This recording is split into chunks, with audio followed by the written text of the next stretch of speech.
победува на првар Шпанија, можеби најдобра е познаваш за сите дека.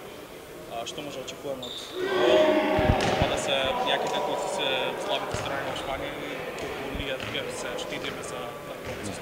Па видите, ние сме свесни која е Шпанија. Значи во последните години тие се стално конкурентни за висок дострел, значи стално се борат за медали. Единствен нивни неуспех е неодењето на Олимписки игри, каде што директно во дуел со Словенија тие отпадна.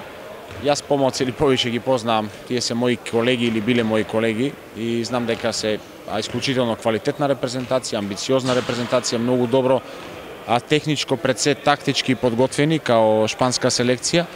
И видите, ние сме свесни за нивниот квалитет, ќе пробаме да го искористиме тој надпревар да едноставно уште малце ако може подобро да влеземе во еден уште подобар ритар, да придобиеме уште некој добар играч, едноставно да се фати една подобра борба пред ако може така се каже одлучувачкиот дуел со Исланд.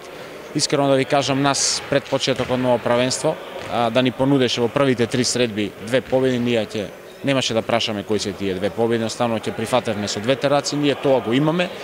Самокритични сме за вчера, значи одигравме еден подпросечен за нас надпревар, иако изгубивме реално од подобра селекција. Тоа е добро што владее самокритика кај поголем дел од играчите, знаеме дека направивме многу грешки на почеток, тие го казнија тоа, ние брзавме да ги стигнеме, влеговме во стапица и тоа е позитивното во цела ова негативна ситуација.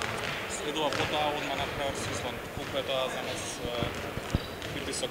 Па не бегаме од одговорноста, ќе биде тешко, значи скоро во 24 часа треба да одиграме 2 екстра квалитетни надпревари против екстра квалитетни репрезентации, но што е тука ние сме во таква ситуација, ќе ја прифатиме таа ситуација и ќе гледаме да извлечеме нешто позитивно што би ни значило може би некој олеснување во понатамошниот дел од правенството, доколку еве сега вие ќе го знаете валјда резултатот, доколку Шпанија, Словенија го добие Тунис.